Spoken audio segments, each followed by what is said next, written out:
And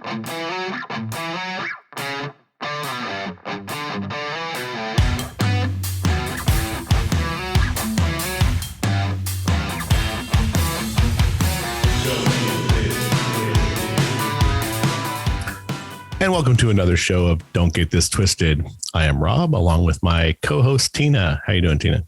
I'm good, Rob. How are you? Not too bad for a weekday in the rain. I hear you. So today we're going to talk about a more serious subject that we do every blue moon here on the show. We're going to talk about childhood trauma and molestation. We brought on a guest today, and we're going to have Tina tell a story that happened to her, and we're going to talk to a guest today. Before we get too deep into the subject, just want to make sure that everyone knows we're not doctors. We're just opinions. We're just trying to give our opinion on this, and hopefully you guys get something out of it. And on that, I will throw this lovely podcast over to my co-host, because she's going to take a very large chunk of this today. Yes. So we kind of wanted to talk about childhood trauma and things that we've gone through. I think as women, a lot of us have similar stories, and we don't ever get the therapy or the help that we need, or even talk about it in a way that lets other people know where to find the strength or how to get through things. I think that we all have stories, but we just kind of keep them to ourselves like it's our fault. And I know I did.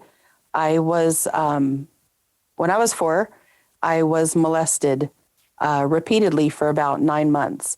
My parents had separated. My dad wasn't home with us. And a family member decided that was what he was going to do, was to be sexual with me. Like I said, it went on for 9 months. It was probably the worst 9 months of my life, because I felt like I didn't have my dad protecting me.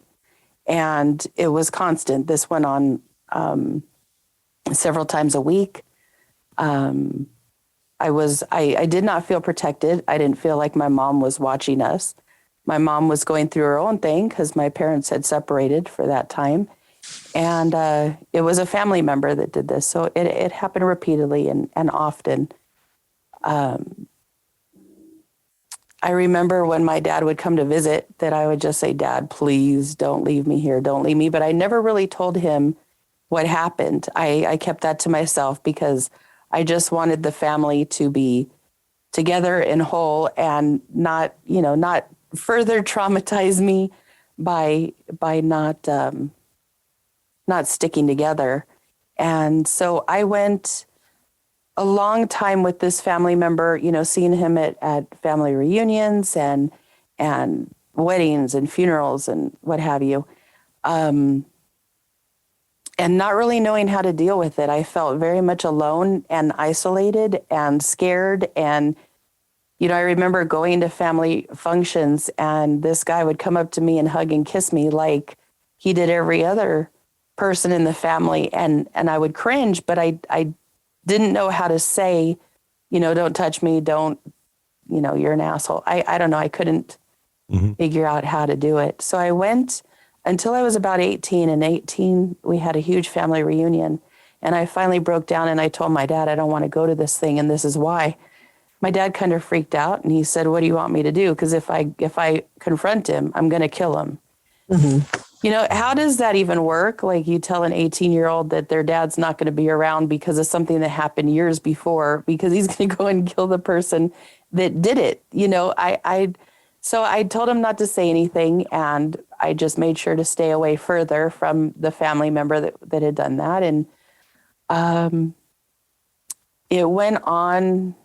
Let me see. So in my 30s, he started, the person that did it to me, he was diabetic, and he started to have pieces of his feet and his ankles cut off because of complications due to diabetes. And I remember thinking, thank God that happened, because he won't be able to chase kids around. And I know that's kind of a messed up thing to say, but that's that's what I was thinking. I was like, good, he can't catch them. He won't be able to get the kids. I had told friends, or not friends, but like family members that I consider more friends to me about it. And then I found out that he had done it to other girls in my family, and I was the oldest. So I also went through the guilt of feeling like if I had said something sooner, maybe these girls wouldn't have had the same traumas happen to them that happened to me, which is very common for people that are molested to take on the guilt or the responsibility for others' actions. So anyway, I went through all that, and then about, gosh, let me think. I was about 35 when I chose to tell my mom.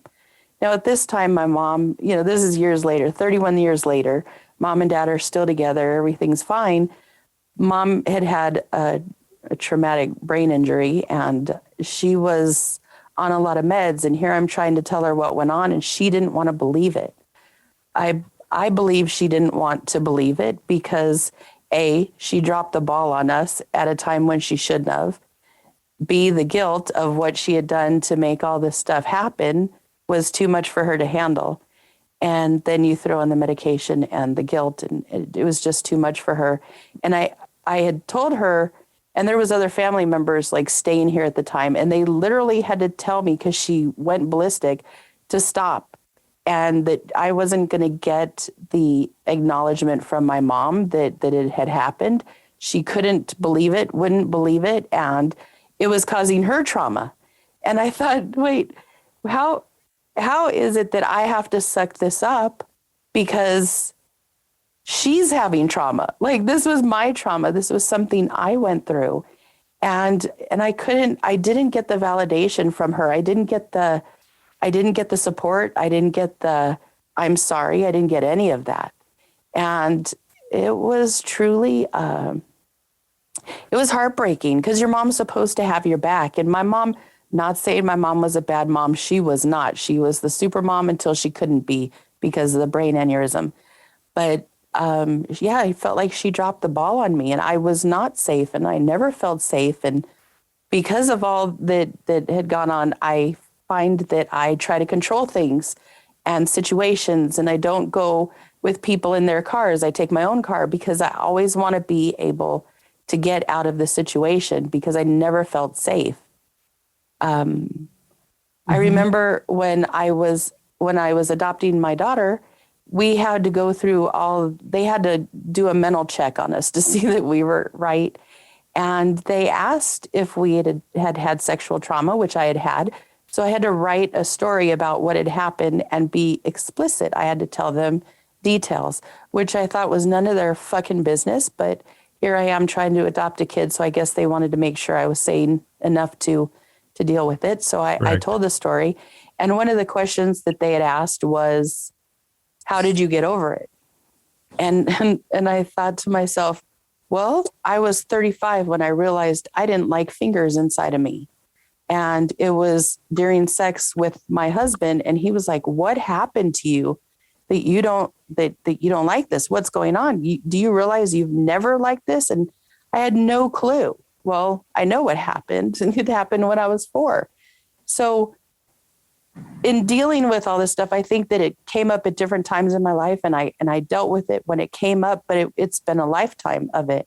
I also feel like I was over-sexualized as a child because of it. I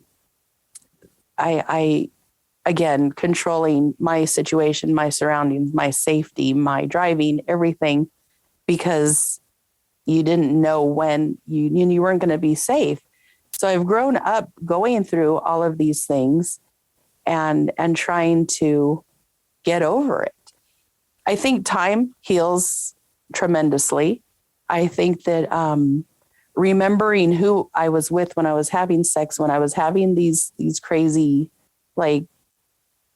memories, helped a lot, because you can't blame other people for what you've been through. You can't. It's you got to quit traumatizing yourself. So I learned how to let it go, to deal with it, to remember who I was with, and remember that it was my choice to be with them instead of them doing something that I didn't want. So I went through, it's been a lifetime struggle in some ways, and then not in some ways, but it was, as a 4-year-old, it was really traumatic. My brother doesn't remember any of it. The only thing that he remembers until he was like 4, which he was 2 when this was happening, was that we used to hide in the closets. Well, I used to stick him in the closet to hide because I didn't want it happening to him. And he doesn't remember it. And so all these years later, like trying to even talk to him, I can't. He has no recollection. Mm-hmm. So it's been kind of an isolating situation too. So having said all that, I want to get into our guest's story, and we'll go back and forth with things. But I wanted to share first because I wanted to make it okay for Karina to share. And thank you for being on the show today, Karina. Yes, no, thank you for having me. I feel that I manifested this completely happening because there's been some time where I've really been I've been searching for just healing, and I didn't really quite understand a lot of things as I was growing up and how to deal, and, you know, the therapies and all that stuff. Like, we don't always seek it. And as far as I'd been thinking a lot about a podcast, and because I like to listen to them, and I was like, that'd be really cool. But what would I talk about? You know, I would just think in my head, and until I met you and you told me you had one, I was like, oh, wow, you know, and we just like bonded over other things as well. And so I thank you for giving me the opportunity to be on and speak about this, because I'm ready. I'm ready to really do the healing and let it go. And as much as I've tried to just put it, you know, aside and not deal with that part of what happened to me, you know, it does affect us daily. Whether it be something as insignificant as, oh, I'll meet you there. Like what you said, you know, you want to be in control, and, you know, little things of like not letting go completely. You have to be, you know, in control, or how I have my relationships, the trust factors and things. So, you know, my story started as a young girl, you know, like I can't even remember how old I was, to be honest. Like, it had to be, you know, it saddens me to think I could have been 4. I could have been 5, but I can't remember, you know, and then I'm like, maybe I was 7 or 8. I can't remember. And it happened from also, it wasn't a family member. It was it was someone that lived where I lived. My babysitter's boyfriend is who it was. Okay. And I think for a while they even lived with us, but I can't remember. And then anyhow, it started like, you know, over little. It was like you know, when people talk about grooming and things like that, I never understood it. But now as an adult, I understand that that's what happened to me. Right. I didn't have a father in the picture. And, you know, this particular person, when I think about him, I realized that I did perhaps love him, you know, and he would, you know, buy me dolls, and he would have me, like, you know, sit on his lap, the typical things. And he was actually really good looking. And in a lot of ways, it's like things that where I blame myself even now, you know, like did I like it? Did I like him? You know, because I did.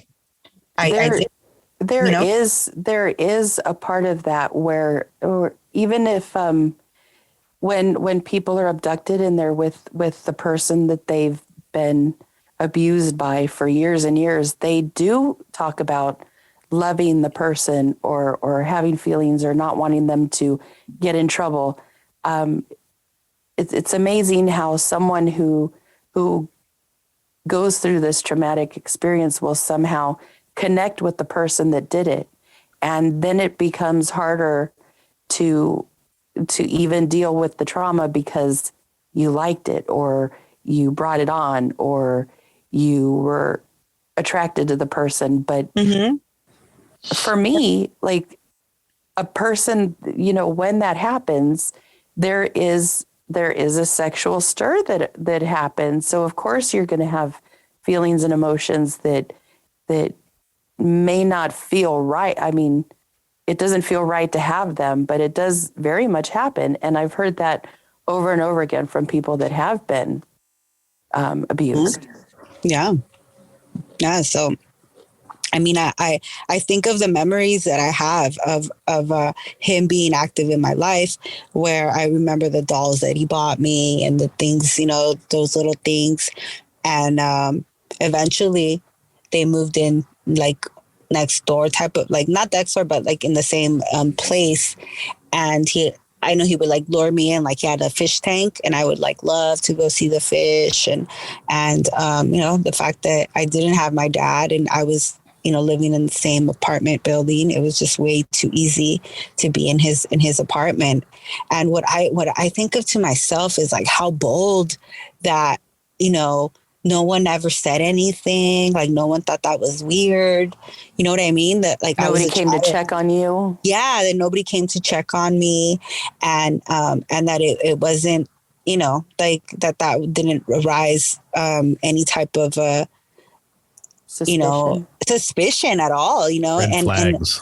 no red flags, you know, and so it started off like I said, like, you know, as a little kid, and then you're getting up older, and then it would be like, you know, he would put on movies, and it would be like a regular movie, and then before you knew it, you know, he'd put on a porn, and I was like, okay, well, why is she doing that, or what is that, you know, like she's hurting herself. I remember the girls like playing with themselves and stuff, like masturbating, and so that was another part of the grooming where he was trying to show me, you know? So this took time, you know, it wasn't just one day he just grabbed me, and, you know, it was like slow like that. And then, you know, he would tickle me. And when he would tickle me, which I cannot stand to be tickled. Just no way. To now. Yeah, to this no, day. I don't like to be tickled at all. Yeah, makes sense. You know, and you know, like even when they do my pedicure and it tickles, like I'm like, oh my God, I'm like holding on like so bad. Like I hate it. But I think that's when he would molest me, when he would tickle me. And then, you know, he would do stuff like he would tell me he was hurt, you know, on his penis, you know, on his dick or whatever, and have me kiss it. And he would be like, slowly, you know, slower, you know. So it was like things like slowly it started to happen. And where it became normal to me, you know, and then I think that I would be intrigued and want to go like, what's going to happen this time, kind of thing. And whether and a lot of that stuff, I just remember being linked to him, and that I liked him because, like I said, he's really good looking, had this really nice Impala, like 1964 Impala, and he was just like, to me, that I never thought anything of what was happening to me as bad. You know, I didn't think of it as bad, and until one day, I think I tried to kiss him in front of someone, you know, because I was used to that, you know, our relationship. And that's when it got bad. He put me in his trunk of his Impala, and he told me that if I ever said anything or if I ever did anything like that, that he would put me in there and I'd never come back out. Whoa. Right. And then, I was still in elementary school, you know, but I must have been in third grade or less than that. So you're little. And like after that happened, I kind of just like, I think I stopped kind of going around as much. And I started looking at him like he's going to hurt me kind of thing. And the craziest thing is that I never said anything about it. And then as I got older, I started to understand that I had become over-sexualized. I did want to, like, you know, use the shower, the handle, you know, and I'd like go in the water, and I would feel good, and I would stay in there long and all that. And then I ran into other situations in my family where like your family member would try to, like, when I'd come over, they'd like, hold me too long and like grab my boob. And, I'm still like not even in middle school yet. And it just became like a thing where I felt that, I don't know why I never said anything. I just felt like that was normal, that it was a bad thing it felt bad, but it was like I was used to that bad feeling, like that feeling, that anxiety. I think it was bad, but then the sex part was good. So you get conflicted feelings and emotions and you don't know how to deal with them. And so you just don't. And not even when you're that age, how old could you have been? 10, 11 in the third grade? Yeah. If that, like, how do you even have the words to say what's going on with you? I don't think you do as a child. No. And the interesting thing is that I had a neighbor, a friend of mine, another girl, and we were in third grade. And I remember that we would make out and we would touch each other, and I would do the things like I knew what to do. And we would like mimic like going down on each other. And I don't even think we knew where to put our mouths or anything, but we would do that. And looking back now, I think that same thing happened to her from a family member must have happened, because we were just react and interacting like if we were playing dolls, or it was not sexual. It was just, we were just, acting it out. And her and I were friends in that era. And something must have happened to her too, but I don't know. I'm just assuming now. But, and then I had like, boys try to like force me to do things. And I would say like, no, like, I'm not going to do that. And, or like, you would go play like hide and seek, and then they like try to do stuff to you. And I just know that I wouldn't say anything about it. And for a long time, I didn't say anything about my family member, but I knew that when we would go to the birthdays or any family reunion, that he would like look for me when I was alone and like corner me and, try to like go up my, like simple things like, oh, did you start your period yet? Like, he was just like waiting to like, and would like touch my, like, I didn't even have a real boob, it was like those little rosebuds. And him just kind of grabbing like, oh, I see you're growing, things like that. And that part was the most disgusting thing, was because you're so like shy that you're getting a boob, or you're so like, you're going through pre-puberty, because I started developing young. Right. And someone just takes that away from you. And that was like, I think the worst part of that particular individual, and that it wasn't like a stranger, it wasn't, a rape case or something, like it was like someone that you're supposed to be around and care about or something like that. And so, and I never thought of it until I finally began to have sex. And,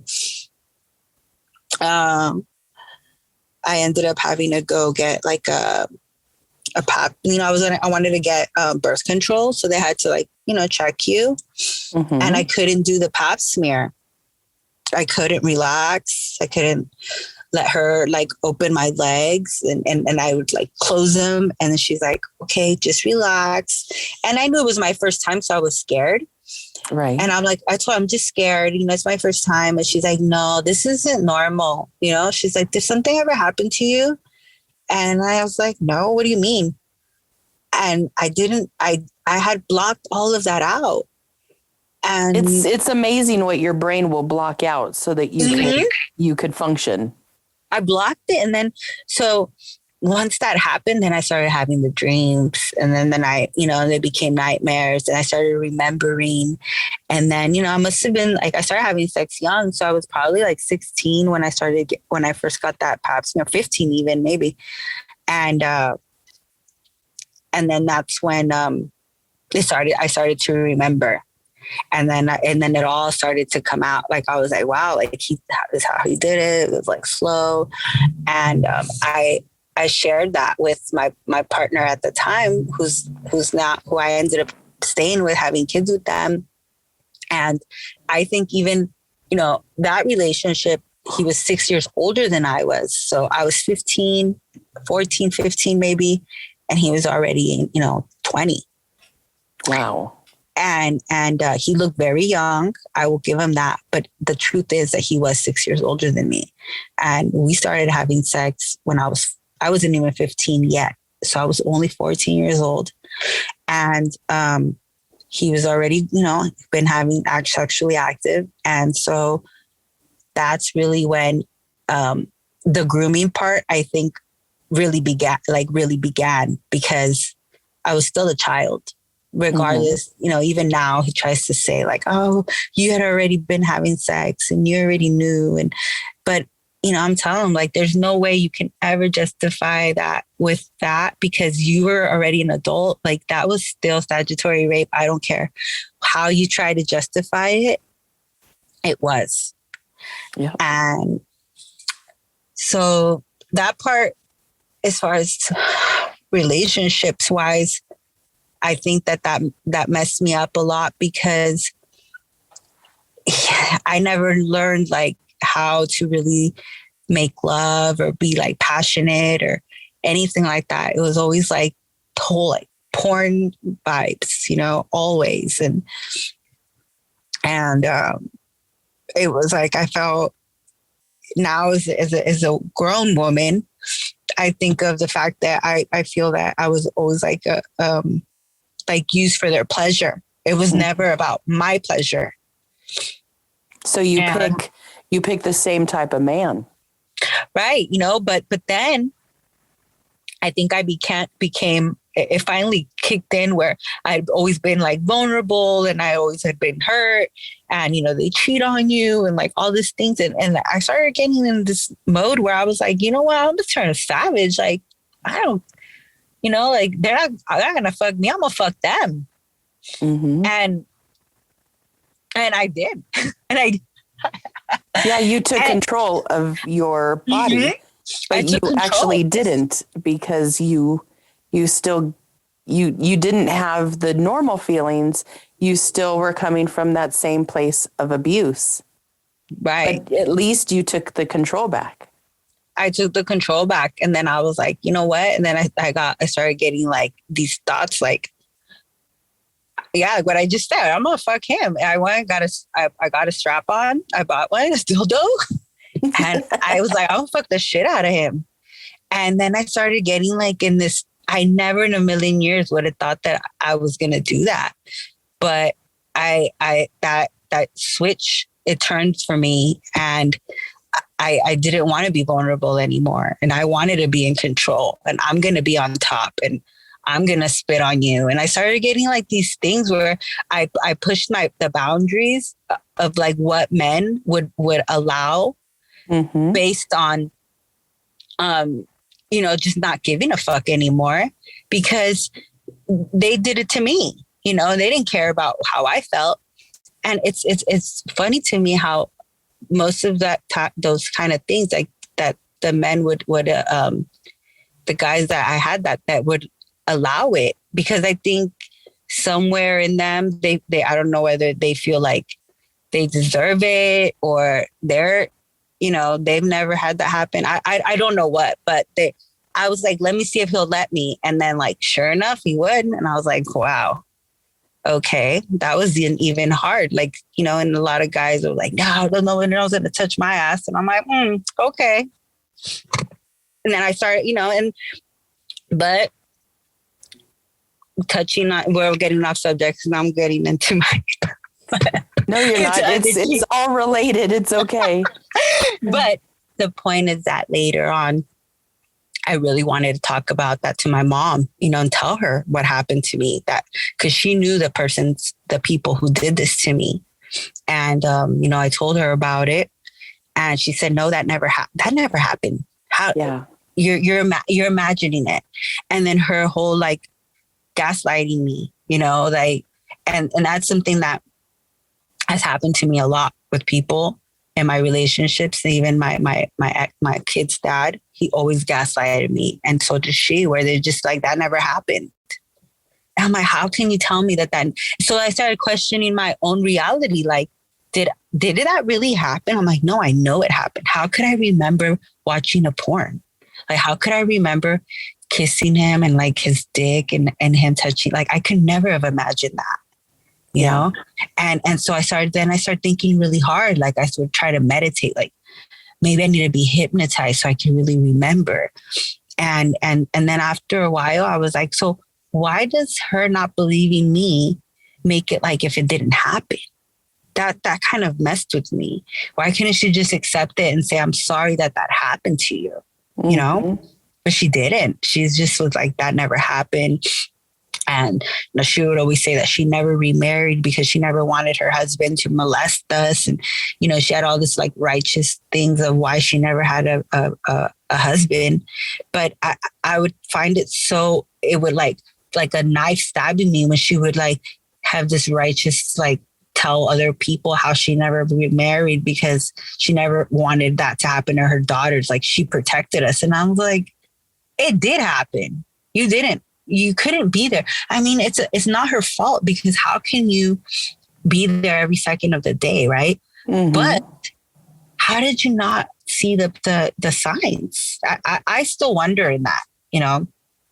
But that took some time to just kind of like accept. I just accepted it. Like, yeah, that happened to me. Yeah, it happens to a lot of people. I didn't deal with it until I see when I look at my sexual relationships on the fact that I've tried to deal with it like that, and that's not healthy. You know, that I don't want to deal with it like that anymore. I want to just like, you know, like in some ways I do think I was telling myself like, no, I'm not a sex addict. And I'm like, no, I'm not. But I don't know, maybe I am, you know, like I have had many, you know, some people, they will never even like think of the things like that I've done, you know, like, well, that would never happen. And I'm like, oh yeah. And I'm not even talking about like threesomes and orgies. No, I'm talking about like to just want to get back at some way, you know, in the sexual like thing. And just to have control, to have that power. And it hasn't helped me heal, you know, at all. And that's what I really want, to just have that healing and trust and like believe in people and not feel always like that I have to be in control. And it would be nice to just have like a loving husband, or like a nice, like, you know, a real relationship where like a healthy one. Healthy relationship. And a piece of me feels like I'm not good enough, like I'm damaged, you know, like I know too much. And even if I do have, when I am with my partner, you know, or if I am with somebody, you know, new, you know, they're like, how do you know how to do that? Like, why are you so good at it? Like, and I don't like that, you know, and I wish that I could, you know, be horrible in bed, but I'm not, you know, and I feel guilty for that. And, you know, I that's where I say like these type of things, like they affect you, whether you want to admit it or not. You know, I want to just have a normal relationship and I really can't. And well, I hope I can eventually, but you know, speaking back on the person that, how you mentioned that the person that did that to you, how he became sick and you know, you were like kind of like, you know, happy about it. Yeah. So the guy that did the family member, I saw him not that long ago, maybe a year ago, at a funeral. And I was in my head thinking like, that should have been you, you know? I would be at your funeral. I wish it was for you, kind of thing. And it wasn't even a month later that he died. And I got the call from my mom, and she told me about him. And I told her, well, he got what he deserved, type of thing. She said, how could you say that? And I was like, you know what he did to me? You know, I told you. And she's like, oh, really? You're going to bring that up like that? You know, like, that didn't even happen. You know, like, he died. And I'm like, what? And like, I couldn't believe it. I was like, you know what? I can't believe that. I told you what happened. You know how I feel about it. And you're just making the fact that he died like such a big deal. Yeah. And what I say to you is not. I'm like, how are we having this conversation? And she's like, well, you have to come, you know, to the thing because his mom and I like his mom. I like my family. And I want to be there for them because they lost their brother or their cousin. And, you know, so I didn't go for his sake. I went for theirs. And I had to face it.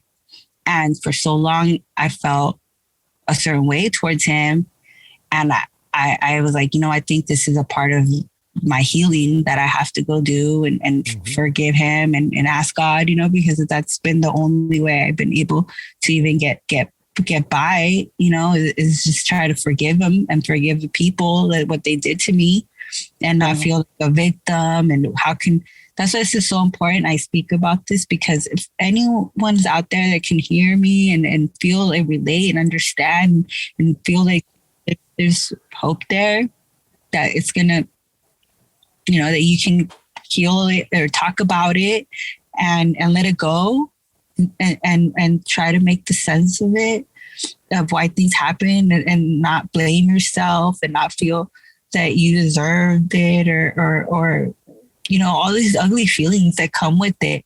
It's a mind fuck because on one side you said that you liked it or that you enjoyed your time with him. On the other hand, you were abused. There's no one way to fix this. First of all, it takes a lifetime of getting over it. You have to, you know what happened. You know it happened. You need to remember that your mom is also here on this earth trying to get by the best she can, but that doesn't mean it didn't happen to you. And it doesn't mean that that you didn't go through it. You did. And you shouldn't need anyone to validate that for you. Let that part go because I know that it crushed me. And I was 35 years old thinking, man, why can't she hear me right now? Like, I'm not one to lie or to, you know, to make up stories, but it, you know, my mom couldn't take it either. And you talk about like sexual things. I feel that I've maybe done things because I too was over sexualized because of it and because of the trauma. You just know more or you go through more. Like I was a phone sex operator at 21 and I did really well. How did I know how to talk about that at 21 when most girls hadn't had much going on? I too, just like you, lost my virginity at 16. I probably could have lost it even earlier. I remember we were watching Mary Poppins the first time I was finger banged by a boy I was dating. And I remember it was like nails on the chalkboard. I hated it. I couldn't believe it. But we were watching Mary Poppins. How old could we have been? You know, like, think about this. Like, there's so many times, even hearing your story, that I think, oh my gosh, that happened to me at that time. Oh my gosh, I did that too. But you can heal. Like I said, not having fingers inside of me. When I knew it was a problem, when he said it was a problem, when my husband told me that like I didn't like it, I worked on that. I was like, okay, remember who you're with. This is a loving relationship that you're choosing. And you start to drop your guard. It takes a lot of time. It takes a lot of effort. I also know that throughout your life, men pick you because of something that's broken inside of you. And I've experienced it myself. I know other women who've been molested, or they've gone through more than one sexual trauma because of it. And yeah, it's definitely something that as a woman, you have to acknowledge, you have to work through, and you have to let the guilt go. And I think the guilt was the hard part for me. And also seeing him at family reunions, like you said, hated it. I remember when the guy that did it to me died, my dad came to me and said, "Hey, the funeral is on this day for so-and-so, he passed away." And I said, "Who fucking cares? I'm not going to that shit." You know, my dad looked at me like, "What the hell?" And I said, "Dad, he blocked it out of his mind from the time I was 18 until I was in my 30s when he passed. My dad blocked it out because he couldn't deal with knowing that happened, and it was his family member that had done it." Yeah. So did you go? Hell no, I didn't go. I said, "Good fucking riddance. I'll go spit on his grave. If you make me go, that's what's going to happen." My dad said, "I'd never make you go." I said, "All right, I'm not going." I will tell you that I think that from both of you, at least from the parent's point of view, a lot of the denial is parent guilt. Yeah. Oh, yeah. That nobody wants to admit that they weren't around while their young child got hurt. Yeah. So I think that denial is a very big thing when it comes to that kind of abuse.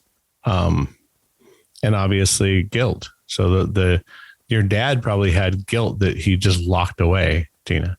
Oh yeah, for sure. And then Karina, your mother is just in denial because she doesn't want to be that parent that let that happen. Yeah. At least that's the way I would see it. Cause I couldn't imagine. I couldn't, I mean, I had stepdaughters, so I would have been that guy in prison. I would have already shot somebody and been okay with it. So I definitely see, trauma is a hard thing. And Karina, I'll tell you one thing, just so you know, everyone is broken. Yeah. In some way. It's so much that I tattooed it on me so I can remind me of myself in the mirror every morning that I'm broken, but I'm okay. Yeah. And I think that those are things that you have to remember, that it's okay. You're not a victim, but you're healing. You're a survivor. And you're a warrior. Now, how you fix that is probably talking to somebody of a professional standpoint when you feel you're up to that. Someone who can take all these thoughts and put it into, the bigger picture for you. I don't know how old you are, but you're talking about, you want a certain kind of relationship. It's there. It might be the diamond in the rough. It may be a needle in a haystack. You're going to have to find somebody on the same level as you, where they're either damaged, like a lot of us, or you're going to find somebody who's regular that you don't have to tell that story to.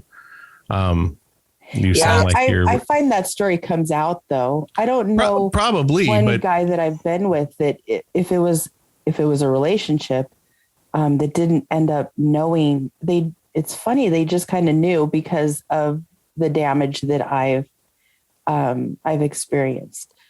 And I could get really explicit for example, like, you cannot touch a certain part of my vagina, like towards the back, towards like the anus. You touch that, I go through the fucking roof. And it's still a part of my vagina. It should be okay, if you're having sex or whatever, but going to that area, it really bothers me and it hurts. And so I find that everybody's kind of known I've been damaged my whole sexual life. So you just gotta, what I think? I think we just need to start being honest with each other, supporting each other. You're doing a podcast about this. If that's not freaking taking your strength back, taking your taking your body back, taking your mind back. I don't know what is, because it's hard. It was hard for me to tell the story. You heard there was no emotion. There's no, let me just go through this real quick and tell you what goes on. Like you're working on taking your life back. And it's okay that you're more sexually advanced. I mean, well, since when is that ever a problem? It's only a problem if you think it's a problem. I don't think it's a problem, but like, no, I recently tried to get into this is funny how I tried to get into a relationship with somebody, and I'm like, okay, this is going to be different. You know, I'm not going to talk about my past. I'm not going to bring up my exes. You know, I'm going to be an adult, and like, you know, those things, you know, like he won't have to know that part of me, which is usually what I do. You know, I don't, you know, tell people much things, and it's hard for me to trust, but whether or not was my intention, it didn't work out that way, because he turned out to know one of my family members, and when I saw him, it reminded me of the person that had hurt me, and it changed my attitude. And I kind of thought, well, this is just ruined now, you know, like there goes that. He know, you know, and like I lost like a little bit of hope about having a different relationship. But then I thought, no, don't think of it negatively. Maybe you had to just face it straight on. And, you know, he's like, what's wrong? Why do you act like that? Your cousin's here. And I was like, oh, it's just, did he do something to you? And I was like, no, not at all. He never did anything to me. And when I said it like that, he was like, well, who did, kind of thing.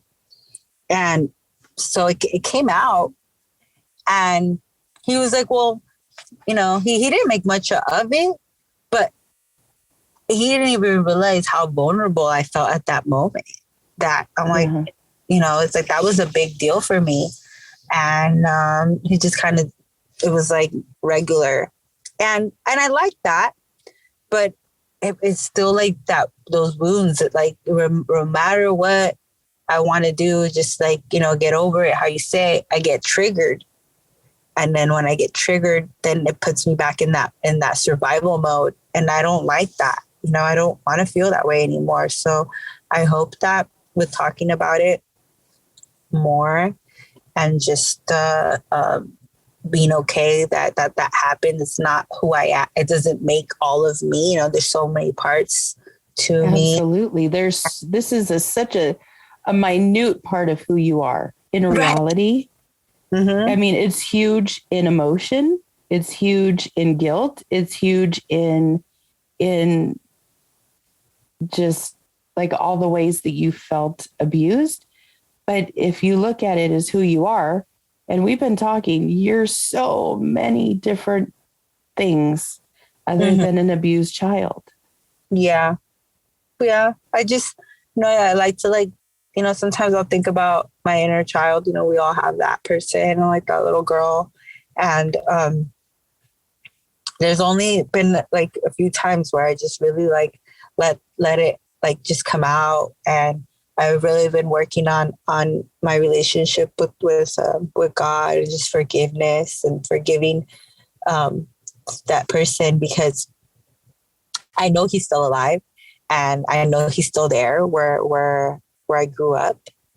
And I ended up moving back to my neighborhood, and I would run into him. And I've thought of many of the things that I want to do to him. And I was like, I got something for him. Where's that strap on? But then I remember that, you know, I asked myself, what is it that you want from him? You know, do you want him to admit what he did and apologize? You know, do you want to see him hurt? Do you want, what kind of justice do you want? Because with the other family member who died, it turns out that the family suspects that it was a homicide, and that it was his that they're trying to blame his wife. And my mom told me this story, and she made it seem like this whole like I'm going to tell you something, but don't tell anyone. And I was like, what is it you want to tell me? She said, but you can't, repeat this. And I was like, okay, like, what is it? And then when she told me, I was like, oh, I was like, well, I hope she did, I mean, maybe he was doing things to his family, Mm-hmm. You never know, if he did that to my daughter. Know that when a man is doing this to a child, it's normally more than one person that he's doing it to or has done it to. There's something broken inside a person that will do those things, and it doesn't get fixed just because they messed around with one child. That's not how it works. So she had the nerve to ask me if I would donate towards the lawyer fees. And so when she said that to me, I said, I really had to just hold her accountable. Like, do you understand what it is you're asking of me? And the fact that you don't accept what I'm telling you happened to me. And she's like, well, that was a long time ago. That's what she said. And I was like, that doesn't make a difference, like that fact is it happened to me. And like, even now I'm telling you, and you still aren't understanding. So my relationship with her has been very estranged, like for the after since since he passed. And I used to talk to her all the time, and that's what I've been really praying on, that I don't know how I can mend my relationship with her, because I want to have it, but I just think to myself, like, my feelings don't matter to her.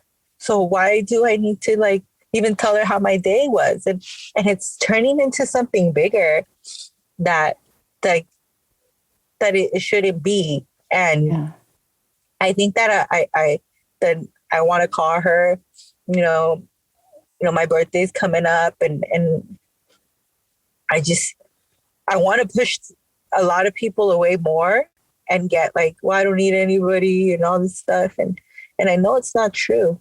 I don't know what it would take. Like, what is it that I want? Like, I want to, like, I'm sorry. Do I just want to be heard?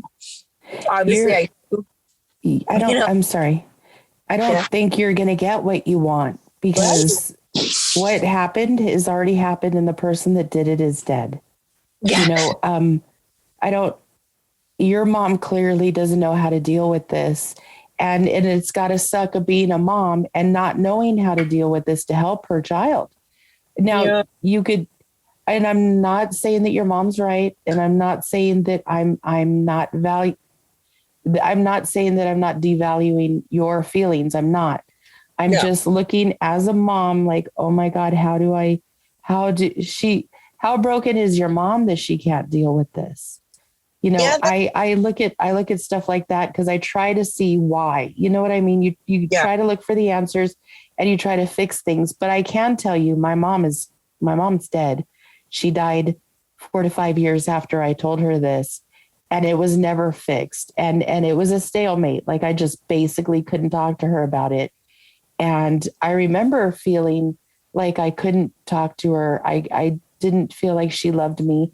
I felt like she just put me up to take the abuse and didn't deal with it. I went through all of that. But I can tell you that parents aren't perfect. And if you could keep that in your head when you're dealing with her, lower your expectations, or only have the relationship that you can have with her, because you're going to miss her when she's gone. Right. Yeah, no. No matter what. But you need to also be true to you and your feelings. And it's okay to let the hurt go whenever you're ready to, because all that does is continues to make you a victim. Mm-hmm. And it's so easy to stay caught up in that instead of finding your power and going through it and saying, okay, yeah, this is who I am, but let's use this as a way to be better, or to do more, or to maybe talk to other people that are going through it, try to support them. Counseling, definitely. I don't know what fixes it. I know just one day when he was dead, I could breathe again. That's what did it for me. I could breathe. I'll never have to go to another birthday party or funeral or wedding or family gathering and have to see him again. Thank God. Like for me, that was healing. But just, you need to let yourself off the hook. You really do. Like it's so much hurt. There's so much going on. And we will talk about this more. I'm not saying that I won't talk about this with you. We will. There's a lot to it that you're going through, but remember to take your power back. You're not a victim. You're a survivor. You got through something that most people never could have dealt with the way you did, because you did fight. You did try to keep your power. You did try to take control back. And that's all a good thing. That'll keep you sane. But you have to forgive yourself for all of that too. I know I went through a lot of that guilt because of the feelings and emotions that go with it, the love-hate sort of thing, or the wanting the attention, but then getting it, knowing it was wrong. Like it's so weird, the mind fuck that you get from going through this. And it sounds like you're still dealing with all that. I mean, I think so. I think only because of, I love how you brought that up, to have it help me be, to give me power, and I think that I tried to turn my sexuality into power.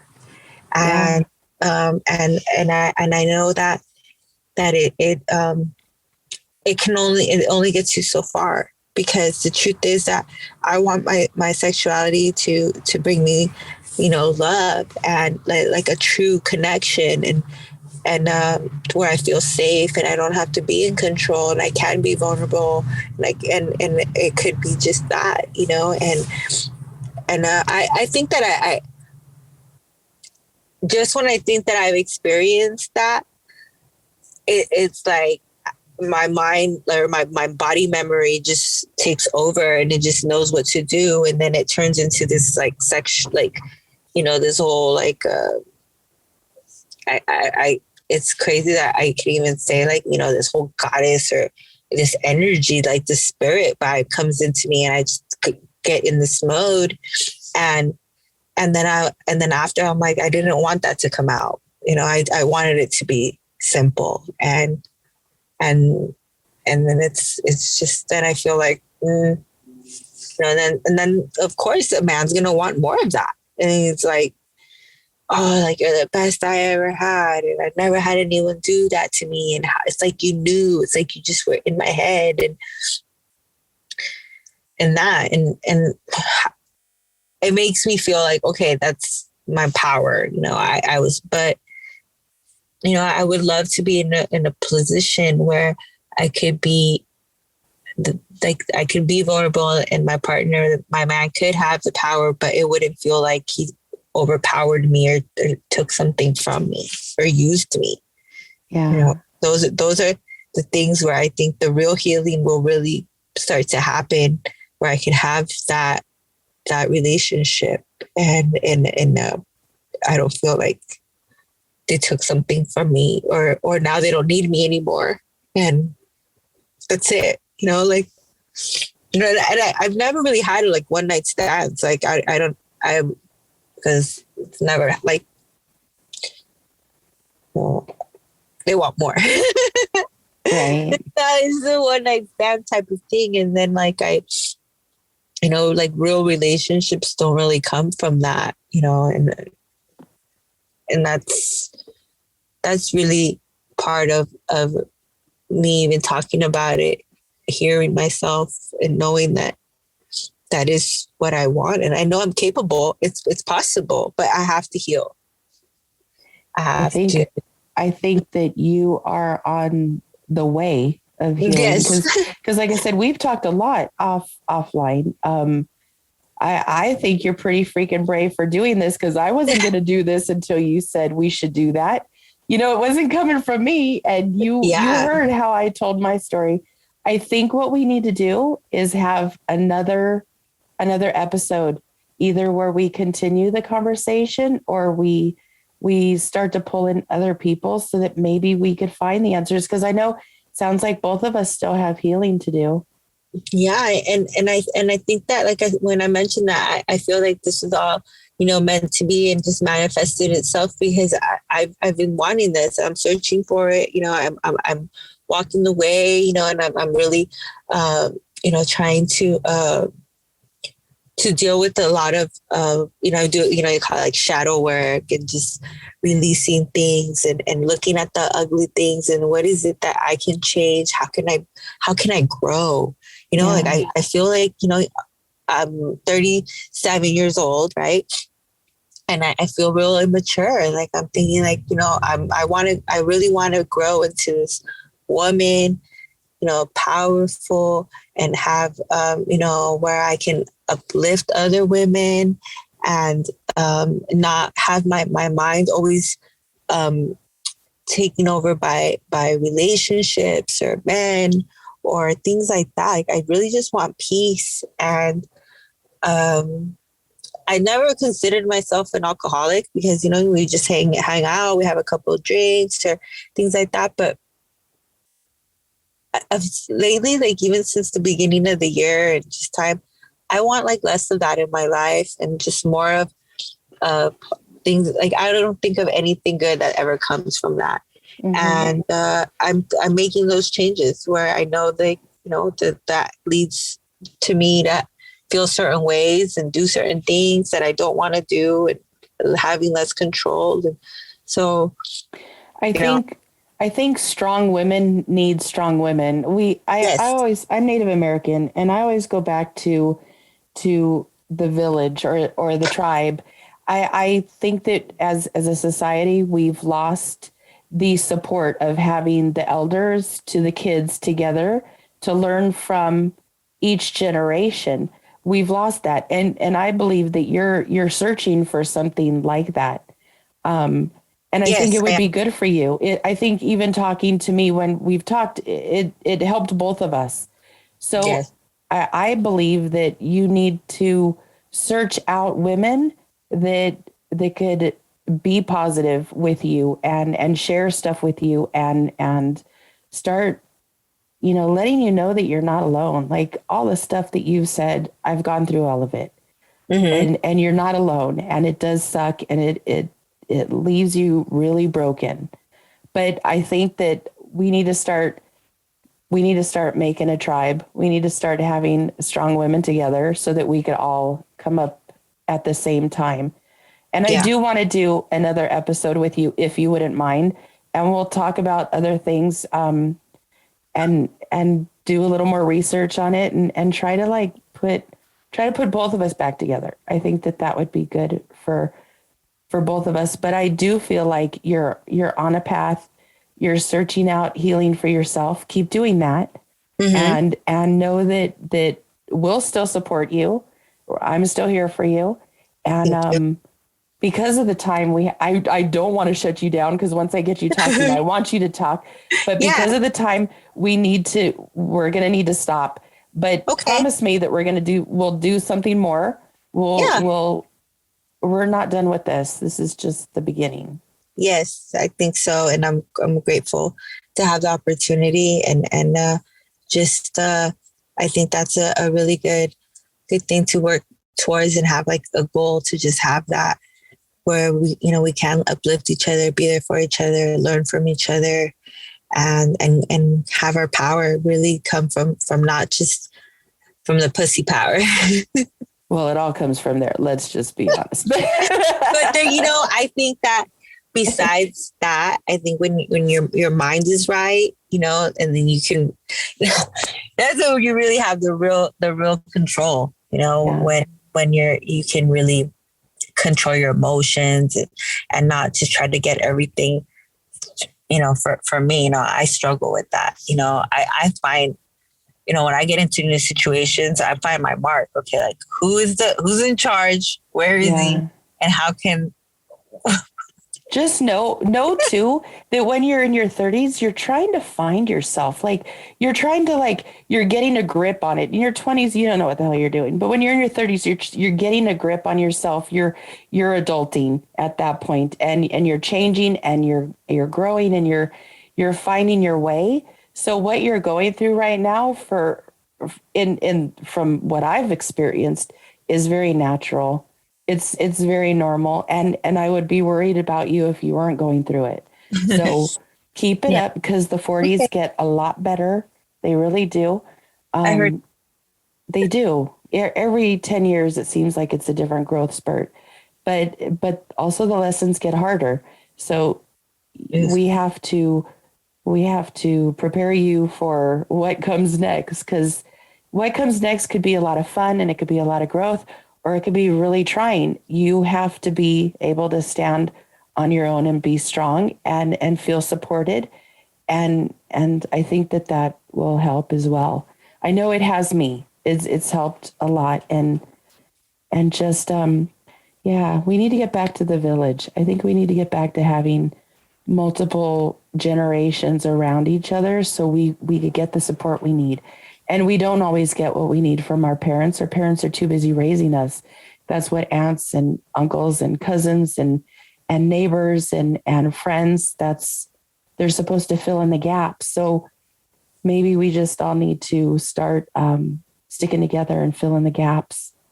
Yeah, I like that, and that's a good key to end on, to just have that and embrace other women and friends, and a lot of and I know that for me the biggest thing today is to really want to give my mom a call, like do whatever I can to kind of like build that back up, maybe because it's all not of the pain aside, that's the only mom you're going to have. And if that. she does want to be your mom, she doesn't want to be in your life, drop your guard just a little bit, enough to have the relationship. It may not be the exact one that you want, but I swear to you, my mom and I went back and forth. I love the hell out of her, but she drove me crazy too. And I would give anything to have one more conversation. I don't care what it would be about. So just try to keep that in mind. Forgiveness is huge. Forgive yourself, forgive her. And that doesn't mean you forget. It doesn't mean you're not damaged. It doesn't mean anything, but it's just a way to move on and have some sort of relationship with her. I need that. You do need that. I do. I need it. And I know that's going to make the biggest change for me, because, I don't want to ever feel that, I know right now that I'm losing time, that I could be, having like making new memories and loving her. And there's going to be a time where I won't have it anymore. And I don't want that to still be holding on to that, Yeah. Cause you as we hold on to stuff, we victimize ourselves. Yeah. And true. I'm kind of done with that bullshit. I've been a victim long enough, And I know you have been too. You talked about it as well. So we need to find the power that is who we really are and run with that. Yes, I like that. I love that, actually. Yeah.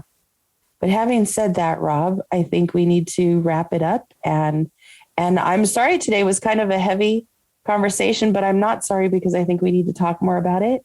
And I think we need to start being honest. And so having said that, that's all I got for you tonight, Rob. Well, I kind of agree. Since I've been quite quiet today, I'll give you my opinion, since this is an opinion show. Okay. Karina, sometimes we are unfortunately in an ocean and we get caught up by riptides, and the only thing that you can do is swim. And I think that as long as you continue to swim, which I think in your case should probably be therapy and a support group. I think support group would probably be your best bet. Get around people that things have happened to them similar to yours, so you can tell your story. The more you tell your story, the better you're going to feel that it's not locked up inside. That's just my opinion. I'm not a doctor, but look, we all have to release things. And with your mom, I would say that's something you should do with support. You should take her, listen to other people's stories. You got to build that bridge back. And that's really all I can pretty much say about that. Yeah. And on that, we will bring you back. We'll have you on for another show. Cool. And I'll do the closing numbers for this show today.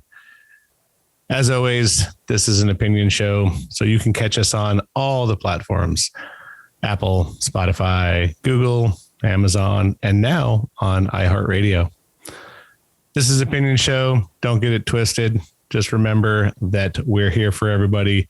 Please continue to listen to the show, share it, send the links to all your friends, and come back in a week. Thank you, Karina. Thank you, Miss Tina, as always. And we'll see you in a week. Good night. Right.